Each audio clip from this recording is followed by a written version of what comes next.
And it's Friday. So, welcome to another free Friday tidbit where we spend just a few minutes once a week talking about the neurobehavioral model, which is a way of looking at behavior that focuses on brain first parenting, right?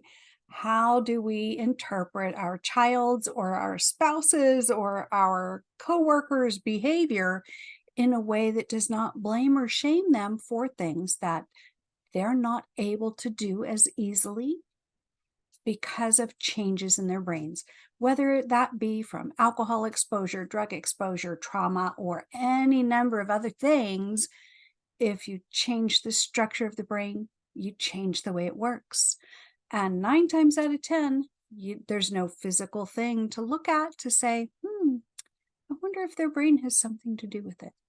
So, what are we going to talk about today? October's wrapping up already. Oh my goodness. All right. So, today I want to talk to you about thinking outside the box. Especially when we're parenting, we tend to fall back on tried and true parenting strategies like, oh, we're going to give them a timeout. Oh, we're going to have them sit in the corner. Oh, we're going to, take away their phone for a month, right? Whatever it is that we're our go-to strategy, that's a box. And we tend to want to do the same things over and over and over again and put all of our kids into a box. And if you have changes to the brain, like whether it's a prenatal brain injury or an after birth brain injury from trauma, you just can't do that. So we have to learn how to think outside the box and intervene in the environment in a way that is outside the box thinking. So what might that look like? Well, a lot of times we are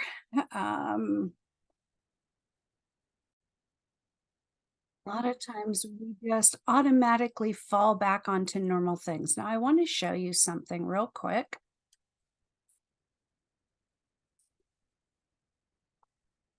Bear with me.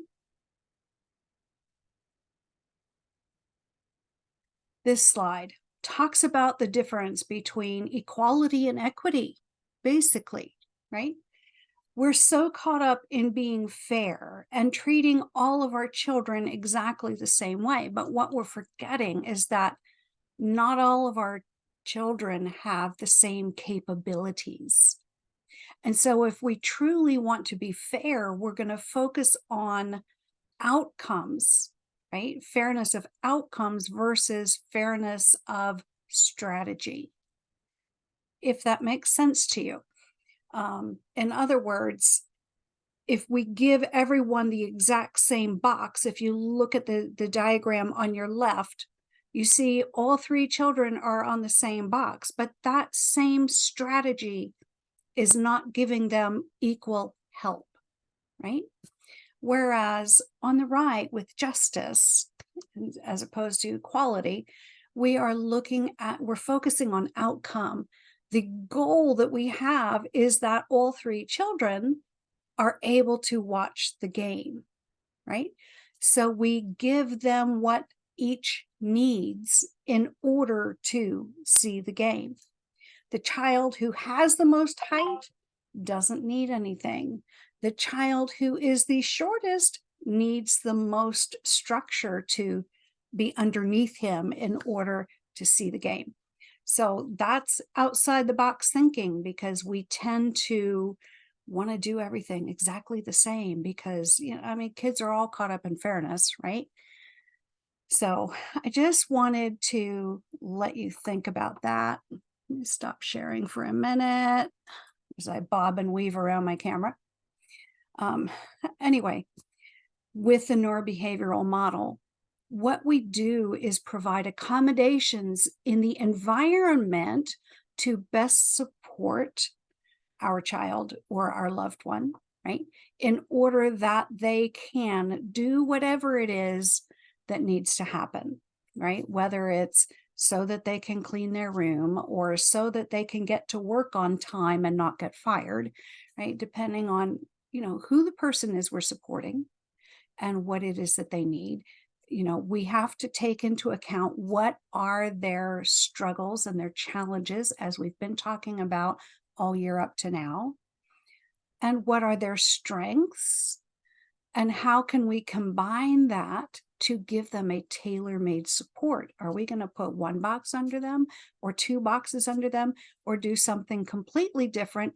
For instance, instead of a solid barrier that all those kids were standing behind, put a mesh barrier that you can see through, and then you don't have to worry about kids climbing on boxes and falling.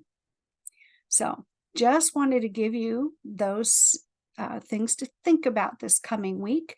I hope that you have a fantastic weekend and a terrific week coming up.